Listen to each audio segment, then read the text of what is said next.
7 voices rose in unison during midnight mass on Christmas Eve, 1868. Not in prayer, not in song, in something else entirely. A cascade of sounds no one in that Georgia chapel had ever heard before. Sounds that didn't belong to any known language. Sounds that made the congregation freeze in their pews, candles flickering as if the air itself had turned cold. The 7 who spoke were former slaves, freed just 3 years prior.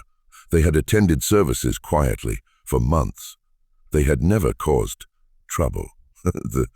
They had never drawn attention until that night. What happened in the minutes that followed would be documented by 3 separate witnesses, a minister, a town clerk, and a physician, all of whom wrote nearly identical accounts of an event they could not explain. An event that would divide the town, destroy reputations, and leave a mystery so profound that over a century later, no one has been able to answer the simplest question: what did those 7 people actually say? The words, if they were words, seemed to come from somewhere ancient, somewhere buried. They rose and fell in rhythms that felt older than the chapel itself, older than the town, older than anyone could remember. And when they stopped, when silence finally returned to that candle-lit space, something had changed. Something had been released. Or perhaps something had been remembered. This is not a story about possession. This is not a story about miracles. This is a story about what happens when the past refuses to stay silent. When trauma finds a voice. When 7 people who had been stripped of everything, their freedom, their families, their very names, suddenly spoke in a language that no one could silence. If you're drawn to mysteries that history tried to bury, stories where the truth feels just out of reach, you'll want to stay with us. Subscribe now and don't miss what comes next, because this story only gets stranger. Valdosta, Georgia, in the winter of 1868, was a town still bleeding from the war. 3 years had passed since Appomattox, but the scars ran deeper than anyone cared to admit. The streets were quieter than they used to be. Fewer men walked them.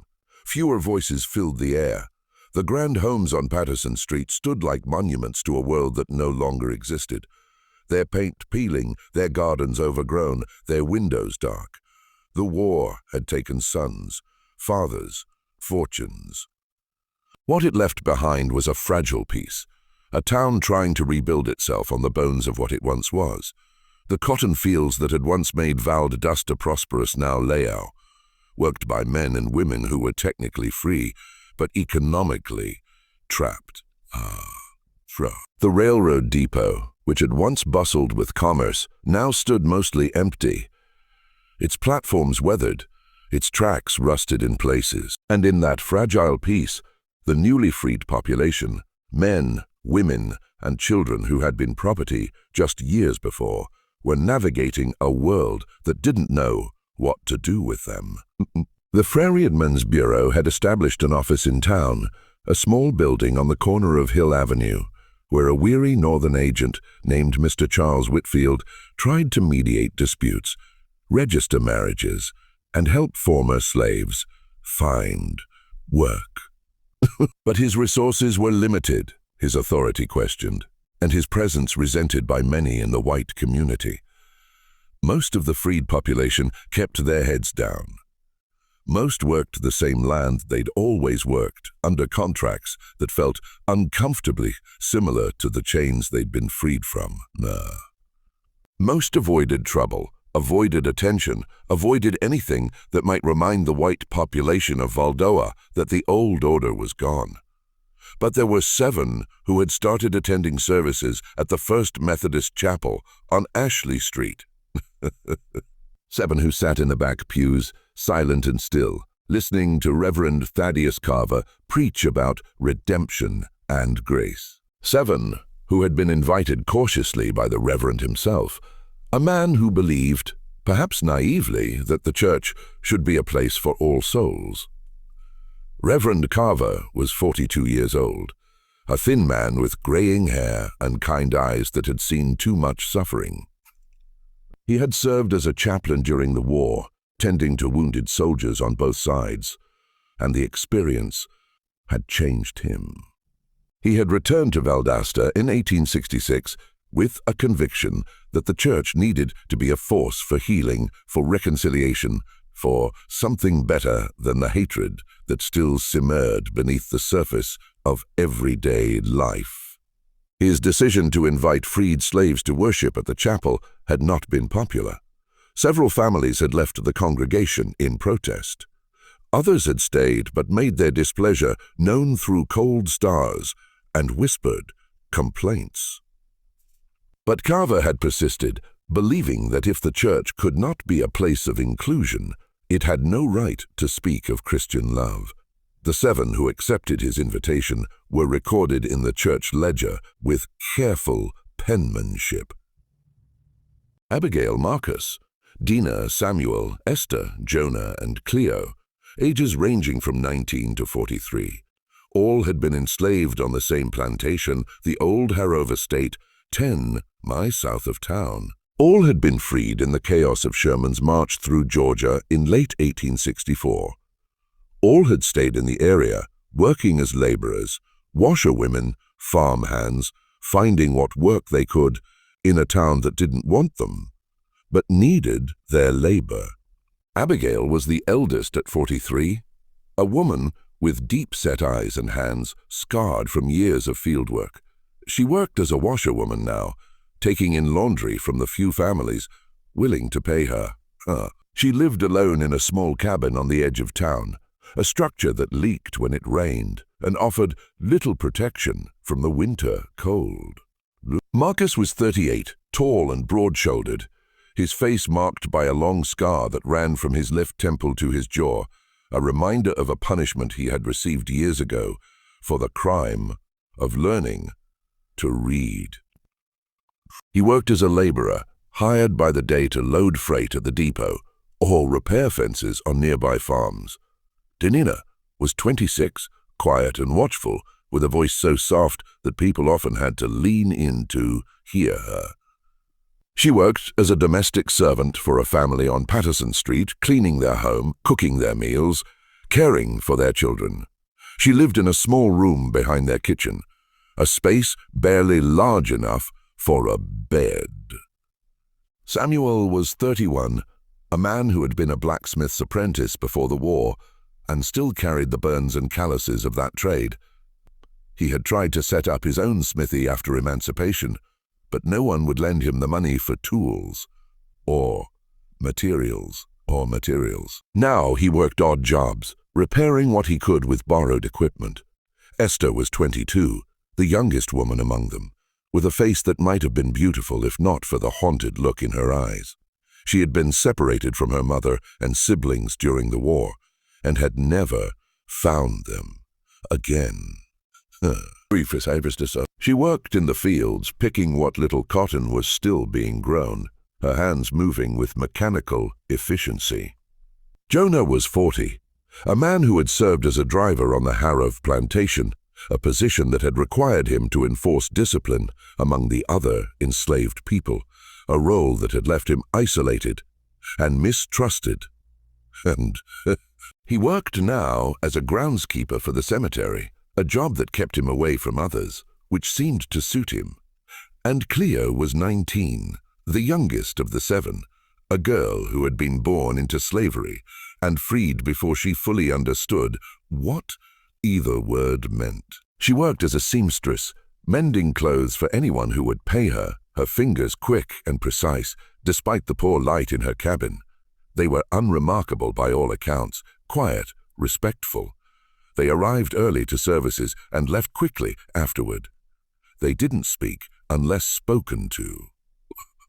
They didn't draw attention. Clear as throat, they sat together in the back left corner of the chapel, a space that had become theirs by unspoken agreement, and they listened to Reverend Carver's sermons with expressions that revealed nothing until Christmas Eve, 1868.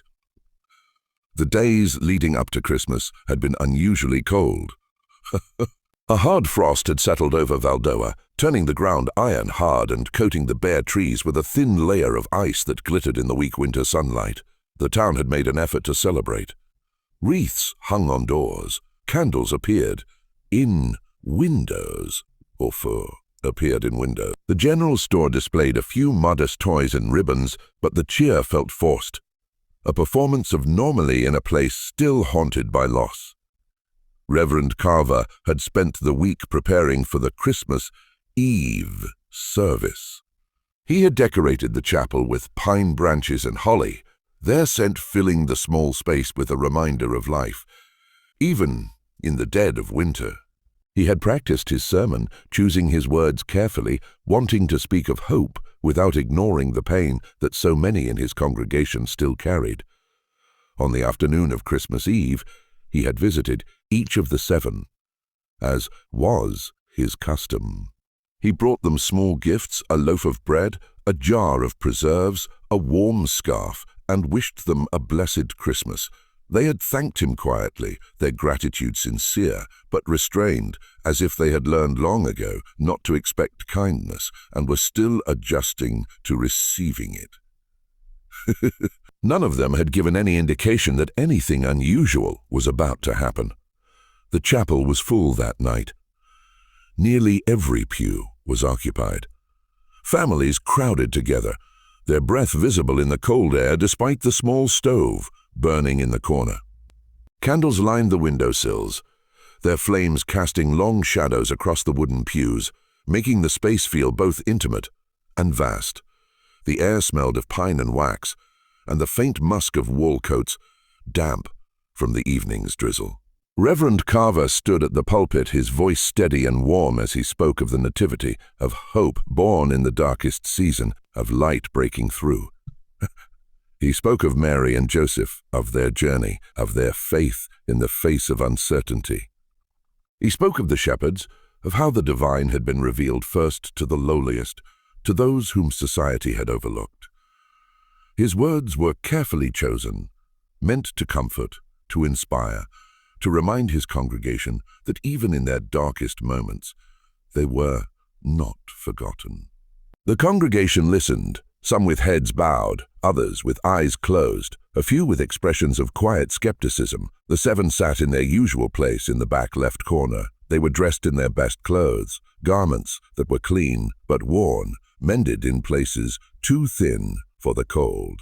Mended in places too thin for the cold. Abigail wore a dark shawl over her shoulders. Marcus sat with his hands folded in his lap, his scarred face impassive. Dina stared at the floor. Samuel's jaw was tight as if he were holding something back. Esther's eyes were distant, unfocused. Jonah sat very still, barely breathing. Cleo's hands trembled slightly, though whether from cold or something else no one could say. It was just past midnight when it began. The church clock, an old piece that hung on the wall near the pulpit, chimed 12 times. The sound echoed through the chapel, each strike seeming to hang in the air longer than it should. Reverend Carver paused in his sermon, waiting for the chimes to finish, a small smile on his face as if acknowledging the arrival of Christmas Day. And then Abigail stood. It was not a gradual movement. Precis. One moment she was sitting still and silent, and the next she was on her feet, her body rigid, her hands gripping the pew in front of her with such force that her knuckles turned white. Her eyes were open but unseeing, staring straight ahead at something no one else could perceive. Her mouth opened and sound poured out. It was not English. It was not any language that anyone in that chapel recognized.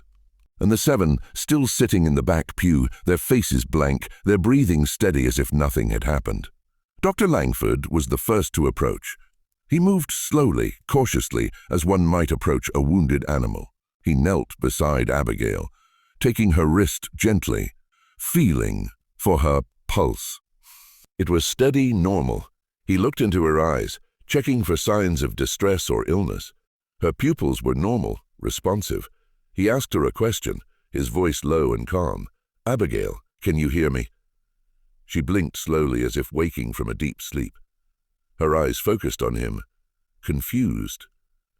"Yes, sir," she said softly. "I can hear you. Do you know where you are?" "In the chapel, sir. Do you know what just happened?" She stared at him, her confusion deepening. "No, sir. I don't remember. We were listening to the Reverend's sermon," and then she trailed off, her brow furrowing. "I don't remember." Dr. Langford moved to Marcus, then to each of the others in turn, asking the same questions, performing the same examinations. Their pulses were normal. Their breathing was steady. Their eyes were clear. None of them showed any signs of illness, intoxication, or deception. And none of them remembered standing. None of them remembered speaking. None of them remembered anything. After Reverend Carver began his sermon about the Nativity, Edmund Tate had been taking notes throughout, his hand moving quickly across the pages of his notebook, capturing every detail he could observe. He had written down phonetic approximations of the sounds the seven had made, trying to capture the rhythm, the structure, the patterns he had heard. Silas Brennan stood near the door, his arms crossed, his face unreadable. He had seen many things during the war. Things that had tested his faith, his sanity, his understanding of the world. But this was different. This was something he couldn't categorize, couldn't explain. Reverend Carver finally found his voice. He stepped down from the pulpit and approached the seven, his expression a mixture of concern and bewilderment. "Are you all right?" he asked, his voice. "Do any of you feel ill? Do you need anything?" They shook their heads, their confusion evident. Abigail spoke for them, her voice barely above a whisper. "We're sorry, Reverend. We don't know what happened. We didn't mean to disrupt the service." "You didn't disrupt anything," Carver said, though his words felt hollow even to him. "I just want to make sure you're all right." They assured him they were, though their eyes told a different story. They were frightened, confused, uncertain of what had just occurred. They gathered their coats and scarves, moving slowly, as if their bodies were not quite their own, and left the chapel together, disappearing into the cold night. The four men who remained stood in silence for a long time, each lost in his own thoughts, trying to make sense of what they had witnessed. Finally, Dr. Langford spoke. "I've never seen anything like that." "Nor have I," Tate said quietly, looking down at his notes. But whatever it was not random. There was structure to it. Pattern, intention. "Intention," Brennan said sharply. "You think they planned this?" "I don't know what I think," Tate admitted, "but I know what I heard. And what I heard was not chaos. It was organized." Reverend Carver sank into a pew, his head in his hands. "What are we going to tell people?" he asked. "What are we going to say happened here tonight?" No one had an answer. By morning, the entire town knew. Stories spread like wildfire, exaggerated, distorted, each retelling adding new details. Some said the seven had spoken in the voice of the devil. Others claimed they had been possessed by the spirits of the dead. A few whispered that it was a curse, a punishment for the sins of the town, for the sins of slavery, for the sins of slavery, for the sins of the war. Mrs. Adelaide Hutchkins, a widow who lived on Patterson Street and had been in the chapel that night, told her neighbors that she had seen the seven's eyes turn completely white, that their voices had sounded like 1,000 voices, speaking at once, that the temperature in the chapel had dropped so suddenly she could see her breath. Mr. Jeremiah Cole, a shopkeeper who had fled the chapel in the initial panic, swore that he had heard the sound of drums beneath the chanting, a rhythmic pounding that seemed to come from the earth itself. Miss Harriet Dawson, a schoolteacher who prided herself on her rationality, admitted to her sister that she had felt something in the chapel that night, a presence, a weight, something that had made her skin crawl and her heart race. The stories grew wilder with each telling, and by noon on Christmas Day, half the town believed that something demonic had occurred in the First Methodist Chapel. Reverend Carver tried to calm the hysteria. He held a town meeting 2 days after Christmas, standing before a packed room in the courthouse, his voice from lack of sleep.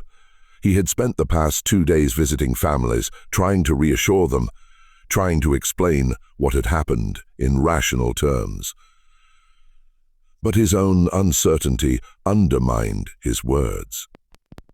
"What we witnessed," he said carefully, "was unusual. I will not deny that, but I do not believe it was evil. I believe it was a manifestation of grief, of trauma, of something we do not yet understand." His words did little to soothe the crowd. A man in the back, Thomas Ridley, a farmer who had lost 2 sons in the war, shouted that the 7 should be removed from the town, that they were a danger, that their presence was an affront to decent Christian people. A woman, Mrs. Beatrice Harmon, whose husband had been killed at Gettysburg, demanded that they be examined by a priest, that someone with spiritual authority determine whether they had been possessed. Another voice, that of Mr. Nathaniel Cross, a merchant who had prospered during the war by selling supplies to both sides, called for them to be locked up, quarantined, kept away from the rest of the population until it could be determined what had happened to them. Dr. Langford stood and spoke next. He was a man of science, respected in the community, and his testimony carried weight. He had served as a surgeon during the war, had seen men die from wounds that should have been survivable, had seen others survive injuries that should have been fatal. He had learned to trust observation over superstition, evidence over fear. "I examined each of them immediately after the incident," he said, his voice calm and measured. "I found no signs of illness, no signs of intoxication, no signs of deception. Their vital signs were normal. Their mental faculties appeared intact. Whatever happened, they were not in control of it. I believe it was a form of hysteria, a psychological phenomenon brought on by stress or fear." But even as he spoke, doubt flickered in his eyes. He had seen hysteria before, during the war. He had seen men break under the strain of battle, had seen them weep uncontrollably, scream in terror, lose the ability to speak or move. But this was different. Hysteria was individual, chaotic, unpredictable. What he had witnessed in the chapel had been collective, synchronized, structured. Edmund Tate, the town clerk, was the last to speak. He was a meticulous man known for his attention to detail, for his ability to organize information, to find patterns in chaos. He had taken notes during the event, had written down everything he could observe, and he had spent the past 2 days reviewing those notes, trying to make sense of them. He read them aloud now, his voice flat and clinical, as if he were presenting evidence in a legal proceeding. "The sounds they made followed a pattern," he said. "Repetitive syllables, consistent rhythm, no deviation. The 7 spoke in perfect unison, their timing synchronized to within a fraction of a second. The syllables formed clusters, groups of 3 or 4 sounds that repeated with variation. It was not random, it was structured. Structured how? Someone asked from the crowd. Tate hesitated, choosing his words carefully like a language. The room erupted. Voices overlapped. Accusations flew. Fear turned to anger.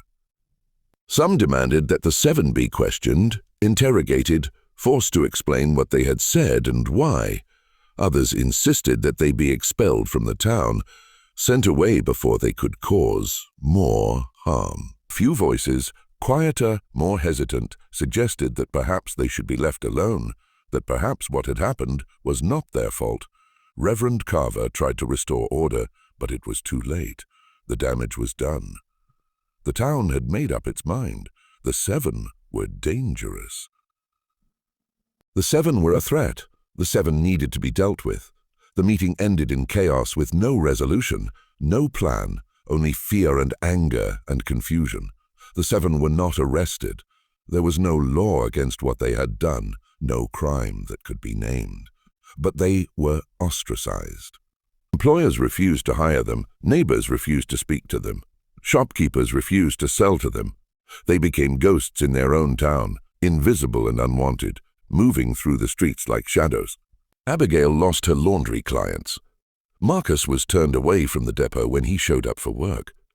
Dinah was dismissed from her position as a domestic servant, told that her services were no longer needed.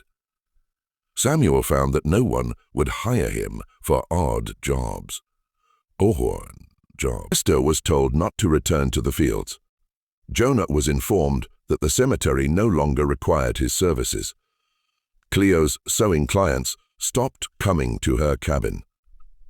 Within a week, they were destitute, surviving on what little they had saved, on the charity of the few who were brave enough to help them. Mostly other freed slaves, people who understood what it meant to be cast out, to be blamed for things beyond their control. Reverend Carver tried to intervene. He visited the 7, bringing them food, offering them what support he could. He spoke to members of his congregation, pleading with them to show compassion, to remember the teachings of Christ, to recognize that fear was not a justification for cruelty. But his words fell on deaf ears. His congregation dwindled.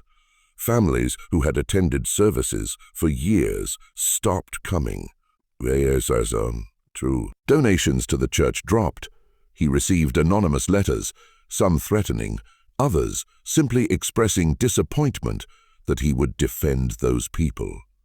He began to realize that his position in the community was precarious, that his insistence on treating the 7 with dignity was costing him the respect and support of the people he had served for years.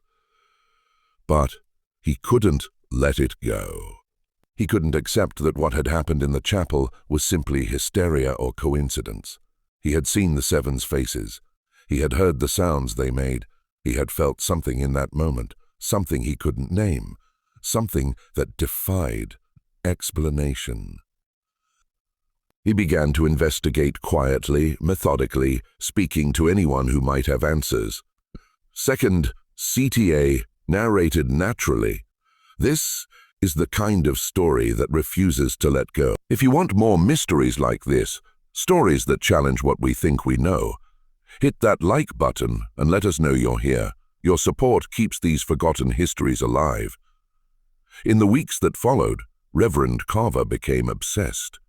He couldn't let it go. He couldn't accept that what he had witnessed was simply hysteria or coincidence. Sleep eluded him. He would lie awake at night, staring at the ceiling of his small bedroom, replaying the events of Christmas Eve in his mind, trying to understand what had happened. What had happened, what it meant. He began to investigate quietly, methodically, speaking to anyone who might have answers. He started with the 7 themselves. He visited each of them in their homes, small, drafty cabins on the outskirts of town, structures that offered little protection from the winter cold. He brought them food, blankets, whatever he could spare, and he asked them about their pasts, their experiences, their memories. At first, they were reluctant to speak. They had learned long ago that sharing too much could be dangerous, that revealing too much could be used against them. But Carver was patient, gentle, persistent. He assured them that he was not there to judge, not there to accuse, only to understand. Slowly, over the course of several visits, they began to open up. What he learned disturbed him. All 7 had been on the Harrow plantation during the final months of the war. All 7 had witnessed the same event, the death of Nathaniel Hargrove, the plantation owner, in December 1864. Hargrove had been a brutal man, even by the standards of the time. He was known throughout the county for his cruelty, his temper, his willingness to inflict punishment for the smallest infractions. He had inherited the plantation from his father in 1850 and had run it with an iron fist, believing that fear was the only effective means of control. He had been a large man, over 6 feet tall, with a thick beard and cold grey eyes that seemed to look through people rather than at them. He rarely raised his voice. He didn't need to. His presence alone was enough to instill fear. When he walked through the quarters, people fell silent. When he entered a room, people averted their eyes. But in the final days before Sherman's army arrived, something had changed. He had become erratic, paranoid, convinced that his slaves were plotting against him. He had started carrying a pistol at all times, had posted guards around his house at night, had begun interrogating people randomly, demanding to know what they were planning, what they were hiding. On December 20th, 1864, he had gathered all of them in the barn, over 30 people, and forced them to watch as he executed a man named Elijah, one of the oldest and most respected members of the enslaved community. Elijah had been 63 years old, a man who had been born into slavery and had spent his entire life on the Harrow plantation. He had been a leader among the enslaved population, a man people turned to for advice, for comfort, for guidance. He had been known for his quiet dignity, his refusal to be broken, his ability to maintain hope even in the darkest circumstances. The reason for his execution, according to witnesses, was that Hargrove had caught him praying. Hargrove had burst into Elijah's cabin late one night, accompanied by 2 overseers, and had found him kneeling on the floor, his hands clasped, his lips moving in silent prayer. Olve had flown into a rage, accusing Elijah of witchcraft, of trying to curse him, of conspiring with the others to bring about his downfall. Elijah had tried to explain that he was simply praying, that he meant no harm, that he was asking God for strength and guidance. But Hargrove wouldn't listen. He had dragged Elijah out of his cabin, through the quarters to the barn, and had forced everyone to gather and watch. He had made Elijah kneel in the center of the barn, in the dirt, surrounded by the people he had lived with, worked with, prayed with for decades, and then Harrow had raised his pistol and shot him in the head. The sound of the gunshot had echoed through the barn, through the quarters, through the night. Elijah had fallen forward, his body crumpling, blood pooling beneath him. No one had moved. No one had made a sound. They had all stood there frozen, watching as Harrow holstered his pistol and turned to face them. "Let this be a lesson," he had said, his voice cold and flat. "Your prayers mean nothing here. Your God has no power here. I am the only authority you need to fear." Then he had walked out of the barn, leaving Elijah's body where it lay, and had ordered the overseers to make sure everyone returned to their cabins and stayed there until morning. 3 days later, Hargrove was found dead in his study. The official cause was a heart attack. Dr. Langford, who had been called to examine the body, had noted that Harrow was overweight, that he drank heavily, that he showed signs of chronic stress. A heart attack was not implausible. But there were whispers that never made it into any official record. That his body had been found in a strange position, his mouth open, his eyes wide, as if he had been trying to scream. That his face had been contorted in an expression of terror. That there had been no signs of struggle, no signs of violence, nothing to explain why a man who had been alive and healthy just hours before was suddenly dead. The whispers suggested that perhaps Elijah's prayers had not been as powerless as Harrow had believed. That perhaps there were forces at work that Harrow had not understood, had not respected, had not feared enough. But these were just whispers easily dismissed, easily forgotten in the chaos that followed. Sherman's army arrived 2 days after Harrow's death, and the plantation was abandoned. The enslaved population was freed, and they scattered, some heading north, others staying in the area trying to build new lives from the ruins of the old. Reverend Carver pressed the 7 for more details. Had they been present when Harov died? Had they seen anything unusual? Had they heard anything, felt anything, noticed anything that might explain what had happened? They all said the same thing. They didn't remember. The days after Elijah's death were a blur. They remembered the execution. They remembered the fear, the grief, the sense of helplessness. They remembered Sherman's soldiers arriving. They remembered being told they were free. But the time in between was gone, erased, as if their minds had chosen to forget. Carver didn't believe in coincidences. He began to suspect that whatever had happened on Christmas Eve was connected to that night in 1864. But how and why now? And why now? 4 years later, he decided to visit the old Harov plantation to see if he could find any clues, any evidence that might help him understand. The plantation was 10 miles south of Valdosta, accessible by a rooted dirt road that wound through pine forests and abandoned fields. Carver borrowed a horse from a parishioner and rode out on a cold afternoon in late January. The sky gray and heavy with the promise of rain. The plantation house had burned during Sherman's march, and what remained was a blackened skeleton, its walls crumbling, its floors rotted through. The barn where Elijah had been executed still stood, though its roof had partially collapsed, and its doors hung askew on rusted hinges. The quarters, the small cabins where the enslaved population had lived, were mostly gone, reclaimed by the forest, thereward scavenged for firewood or building materials. Carver dismounted and walked through the ruins, his boots crunching on the frozen ground. The place felt haunted, not by ghosts, but by memory, by the weight of suffering that had occurred here, by the lives that had been lived and lost in this place. He made his way to the house, stepping carefully over fallen beams and piles of rubble. The study Harov study was still partially intact, its walls blackened but standing, its floor littered with debris.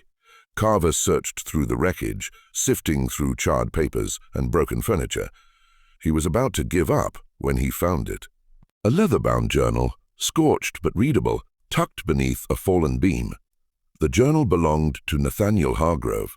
The entries were erratic, paranoid, filled with rants about betrayal and conspiracy. Harov had written about his slaves, about his belief that they were plotting against him, that they were using some form of dark magic to curse him, to bring about his downfall. But one entry dated December 19th, 1864, the day before Elijah's execution, stood out. They think I don't know. They think I don't hear them, but I do. Every night in the quarters they gather. They speak in their heathen tongue, the one the old man taught them. Elijah leads them. He thinks he can curse me. He thinks his words have power. Tomorrow I will show him how powerless he truly is. Carver's hands trembled as he read. The old man. Who was the old man? He tucked the journal into his coat and rode back to Valda, his mind racing. That evening he visited the seven again, this time with a specific question. Who was the old man? He asked. The one Harov wrote about. The one who taught you a language. At first they were silent, their faces guarded. But finally Abigail broke. His name was Kofi, she said quietly, her voice barely above a whisper. He was brought over on a slave ship when he was a boy. He was the oldest among us. He remembered things, stories, songs, words from his homeland. He taught us not to curse anyone, to remember, to hold on to something that was ours. What happened to him? Carver asked. He died, Abigail said, her eyes filling with tears. 2 weeks before Elijah, Hargrove worked him to death in the fields. He was old, too old to be doing that kind of labor. But Hargrove didn't care. Kofi collapsed one day and he never got up again. Carver felt the pieces falling into place. Kofi had taught them a language or fragments of one from his homeland. Elijah had used it to lead prayers to give the enslaved community something Harov couldn't take away, something that was theirs alone. And when Hargrove killed Elijah, he had tried to erase that last piece of resistance, to silence that last voice of defiance, but he hadn't succeeded. "What were you saying that night?" Carver asked. "On Christmas Eve, do you know?" Abigail looked at him, her eyes filled with something he couldn't name. "Grief, perhaps, or longing, or something deeper. We don't remember speaking," she said. "But if we did, maybe we were finishing what Elijah started. Maybe we were saying the prayer he never got to finish." Dr. Langford, meanwhile, had begun his own investigation. He was a man of science, trained to observe, to analyze, to seek rational explanations for phenomena that others might attribute to the supernatural. He refused to accept that what he had witnessed defied explanation. He started by researching cases of glossolalia speaking in tongues, a phenomenon documented in religious contexts for centuries. He wrote to colleagues in Atlanta, in Charleston, in Richmond, asking if they had encountered similar cases, if they had any insights into what might cause such a phenomenon. The responses were varied. Some dismissed it as hysteria, a psychological reaction to stress or trauma. Others suggested it might be a form of epilepsy, a neurological disorder that could cause involuntary vocalizations. A few mentioned cases of religious ecstasy where individuals claimed to speak in divine languages, though these cases were typically individual and spontaneous, not collective and synchronized. But the more he read, the less convinced he became that this was a simple case of religious ecstasy or psychological disorder. Glossolalia was typically spontaneous, individual, and incoherent. What he had witnessed was synchronized, collective, and structured. He began to suspect that there was something else at work, something that couldn't be explained by existing medical or psychological theories. He reached out to a colleague at the University of Virginia, a professor of linguistics named Dr. Alistair Finch. Finch had studied indigenous languages, African dialects, and obscure linguistic phenomena. Langford described the event in a detailed letter, asking if Finch had encountered anything similar, if he had any insights into what the seven might have been saying. Finch's response came 3 weeks later. It was brief, almost curt. Did anyone record what they said? Langford realized with a sinking feeling that no one had. The event had been so shocking, so unexpected, that no one had thought to write it down in the moment. All they had were memories, and memories, as Langford knew, were unreliable, subject to distortion, to embellishment, to the influence of fear and confusion. He returned to Edmund Tate, the town clerk, hoping that Tate's meticulous notes might contain something useful. Tate showed him the pages he had written that night, filled with phonetic approximations, attempts to capture the sounds the seven had made. Langford copied them carefully, transcribing Tate's notes into his own handwriting, and sent them to Dr. Finch. The response came 3 weeks later. Finch's letter was longer this time, more detailed, but also more uncertain. I cannot identify the language with certainty. The phonetic structure does not match any known dialect I have encountered in my research. However, the pattern suggests intentionality. The syllables form clusters, and those clusters repeat with variation, which is characteristic of language rather than random vocalization. This was not gibberish. This was not hysteria. Someone taught them this. The question is, who and why? Langford felt a chill run down his spine. Taught them. Who could have taught them a language that no one recognized? A language that didn't appear in any linguistic database? A language that seemed to come from nowhere?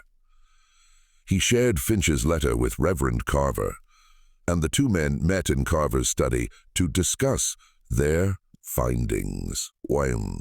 Carver showed Langford the journal he had found at the Harrove plantation, and together they pieced together the story of Kofi, of Elijah, of the prayers that had been silenced and the resistance that had been crushed. But why now? Langford asked. Why did this happen 4 years after Elijah's death? Elijah's death. Why on Christmas Eve? Carver didn't have an answer, but he had a theory.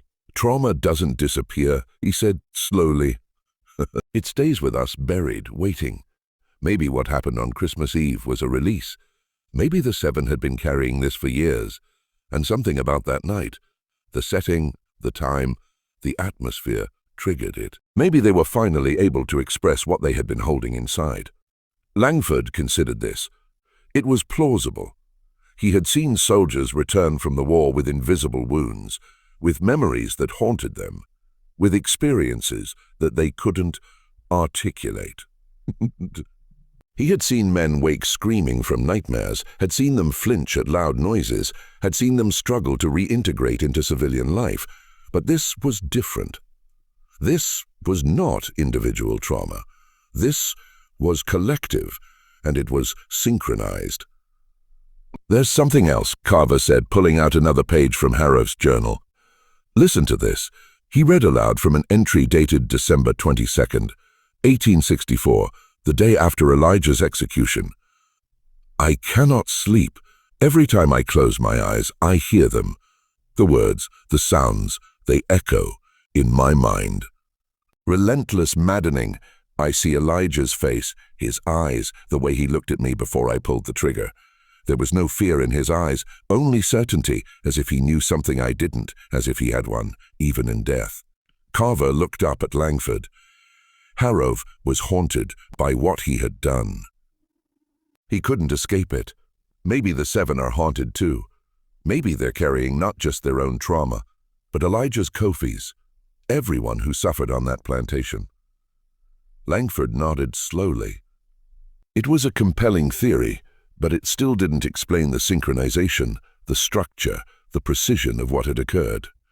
We need to speak to Dr. Finch in person, Langford said. We need him to come here to interview the 7, to analyze this more thoroughly. If anyone can make sense of this, it's him, Carver agreed.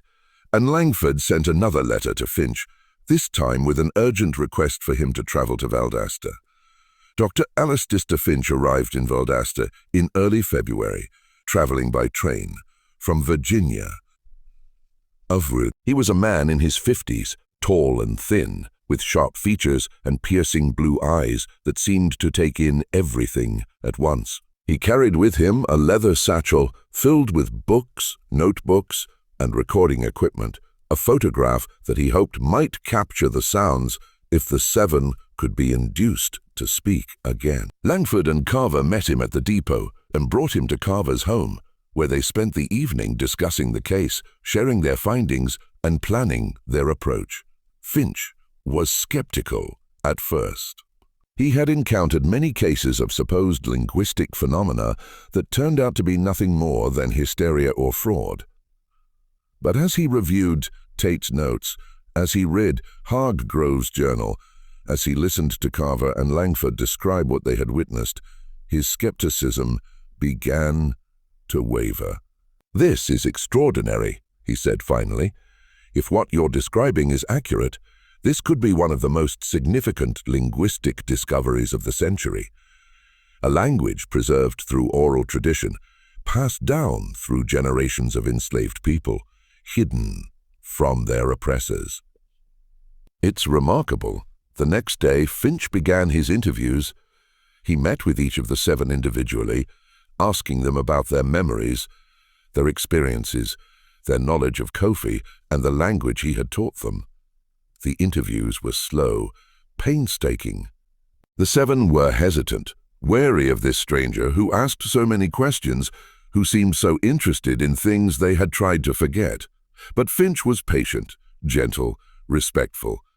He explained that he was not there to judge, not there to exploit, only to understand. Slowly, over the course of several days, they began to open up. Abigail remembered Kofi teaching them songs, simple melodies with words that sounded like nothing she had ever heard before. She remembered the way his voice would soften when he sang, the way his eyes would close, as if he were somewhere else, somewhere far away. Marcus remembered Kofi telling stories, tales of his homeland, of the people he had left behind, of the life he had been torn from.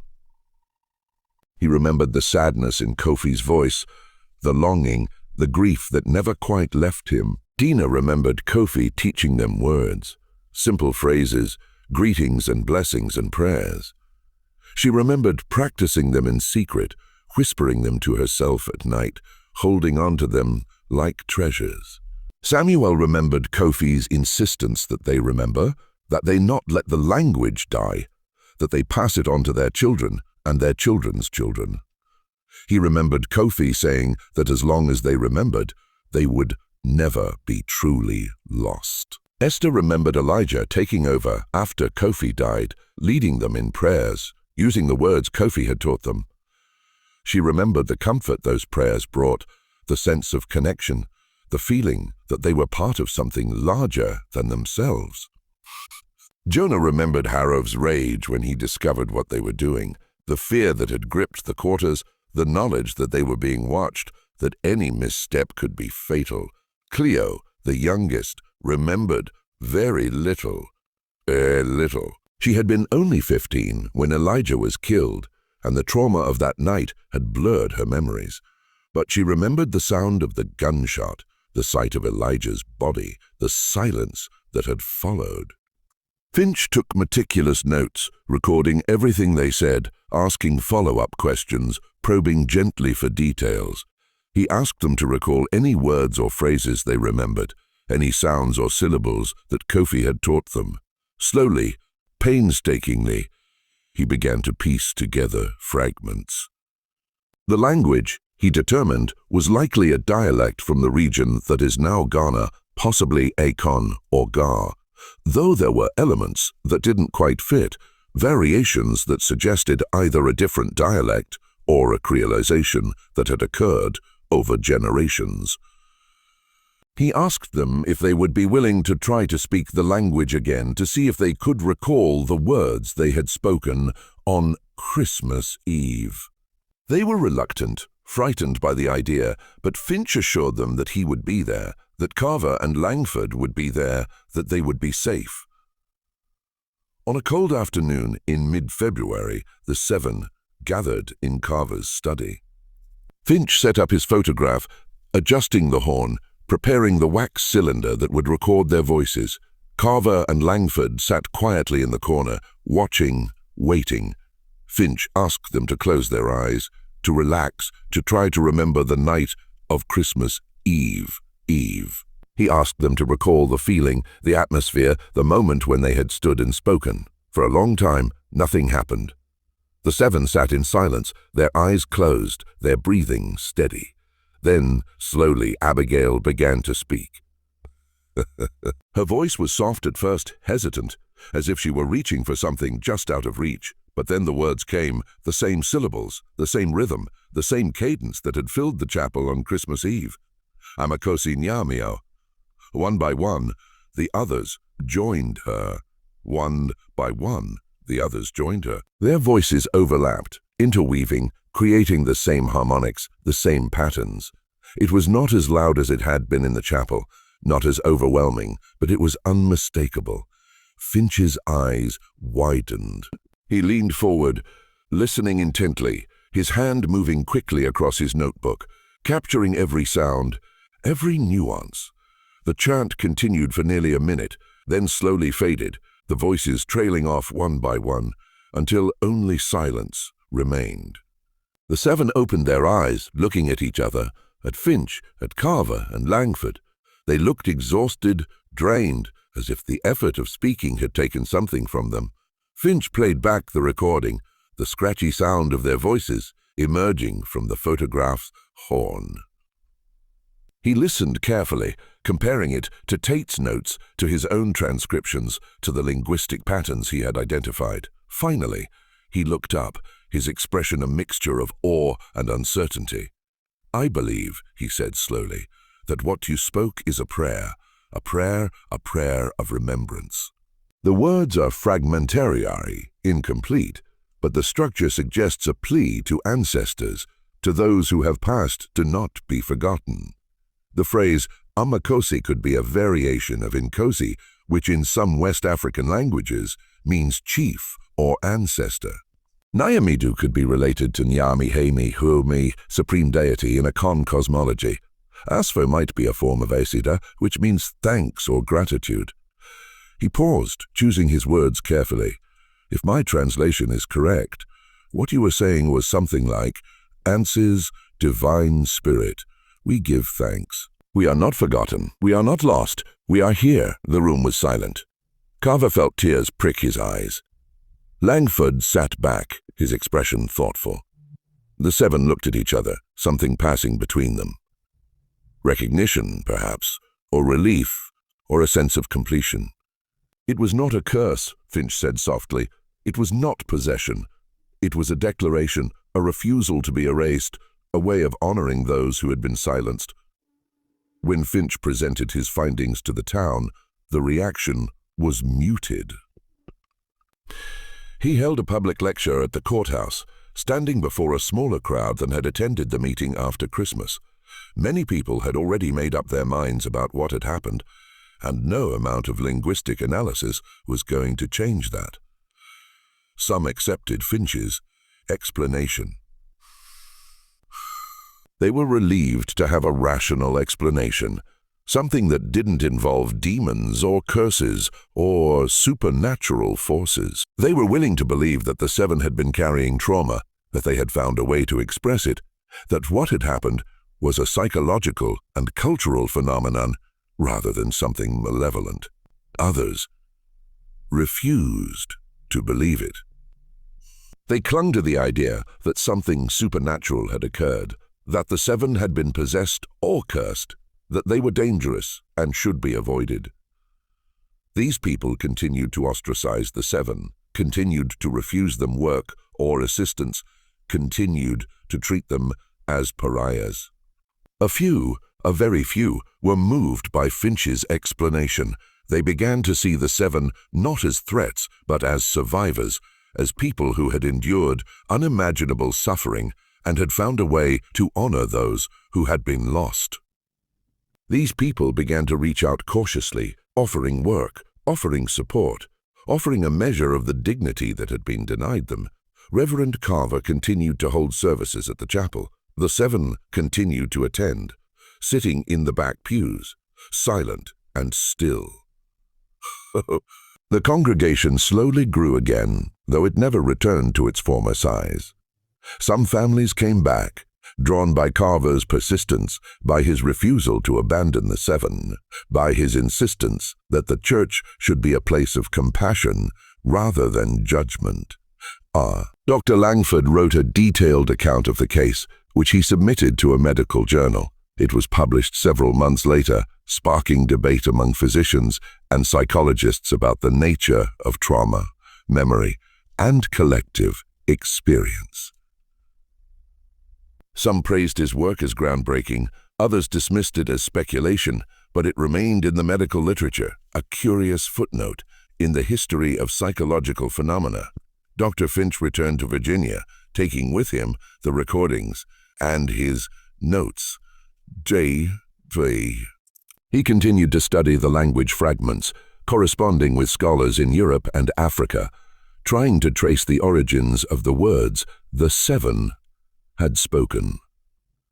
He never found a definitive answer, but his work contributed to a growing understanding of the linguistic and cultural heritage of enslaved Africans in America. The seven slowly rebuilt their lives. It was not easy. The stigma of what had happened on Christmas Eve never fully disappeared. But they found work, found community among other freed slaves, found ways to survive in a world that didn't want them, but couldn't function without them. Abigail continued to take in laundry, her hands moving with practiced efficiency, her mind often drifting to memories of Kofi, of Elijah, of the words that had been passed down to her. She never spoke them again, but she remembered them, held them close, a secret treasure that no one could take away. Marcus found work at a sawmill, his strength and skill making him valuable despite the town's prejudice. He saved his money, dreaming of one day owning his own land, of building something that would last. Denina found a position with a Quaker family who had moved to Valdosta after the war. They treated her with respect, paid her fairly, and never asked about what had happened on Christmas Eve. She was grateful for their kindness, for the sense of normalcy they offered. Samuel eventually scraped together enough money to buy a few tools, and he set up a small smithy on the edge of town. Business was slow at first, but gradually people began to come to him, drawn by his skill and his fair prices. Esther married a man from a neighboring town, a freed slave who worked as a carpenter. They moved away from Valdosta, seeking a fresh start in a place where no one knew their history. Jonah continued to work at the cemetery, finding solace in the quiet, in the company of the dead, who asked nothing of him and judged him not at all. Cleo continued to sew, her fingers quick and precise, her work sought after by those who could see past the events of Christmas Eve to the skill and artistry she possessed. They remained connected, the seven, bound by what they had experienced, by what they had spoken, by the memory of those who had been lost. They gathered occasionally in secret in one of their cabins, and they would speak the words Kofi had taught them. The words Elijah had prayed, the words that had emerged from them on that Christmas Eve. They never fully understood what had happened. They never knew why they had spoken, why that night, why in that way, but they knew that it had been important, that it had meant something, that it had been a way of honoring the past, of refusing to let it be forgotten. Reverend Carver continued to visit them, to offer support, to listen to their stories. He never stopped wondering about what had happened, never stopped trying to understand, but he came to accept that some mysteries could not be fully solved, that some questions had no clear answers. He wrote about the experience in his private journal, reflecting on what it had taught him about faith, about trauma, about the resilience of the human spirit.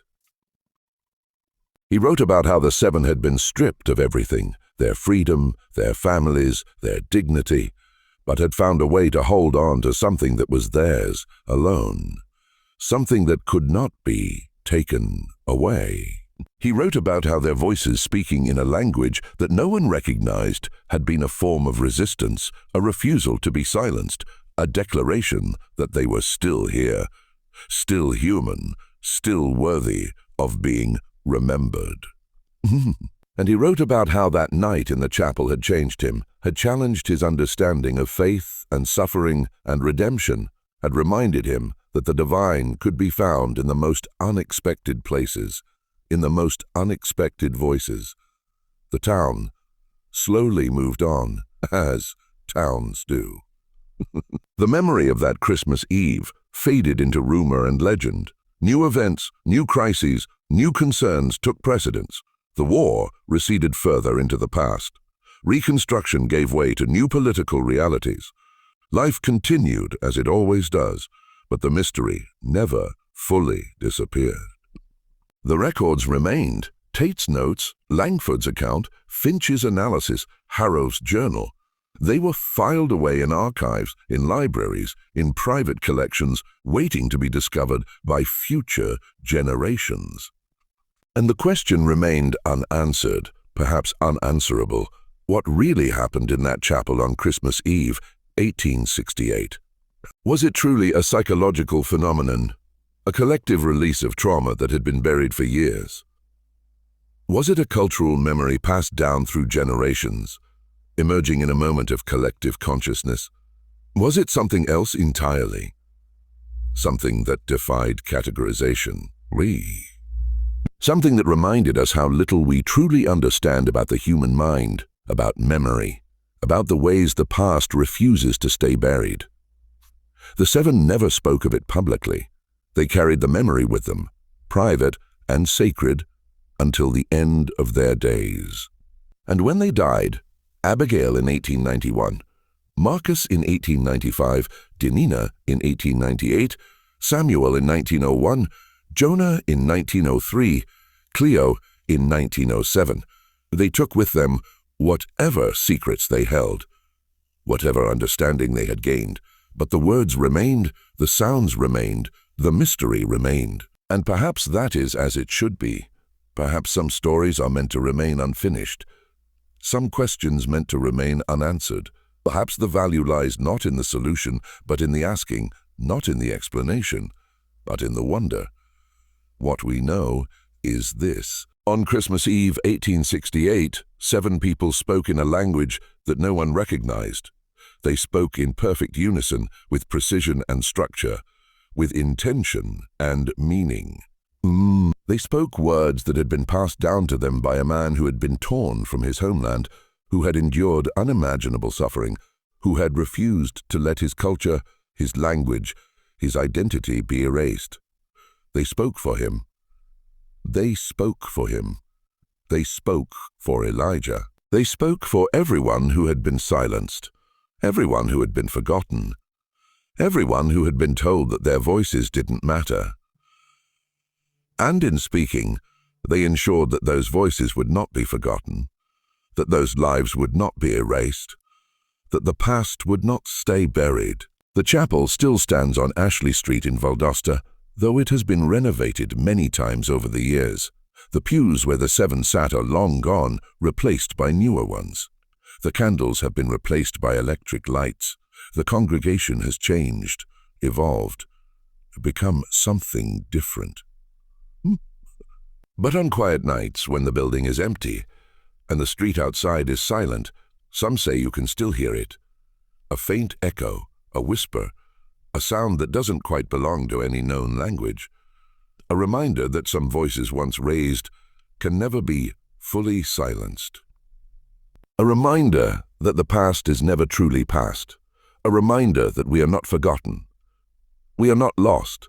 We are here. If this story moved you, if it made you think, share it. Stories like this deserve to be remembered.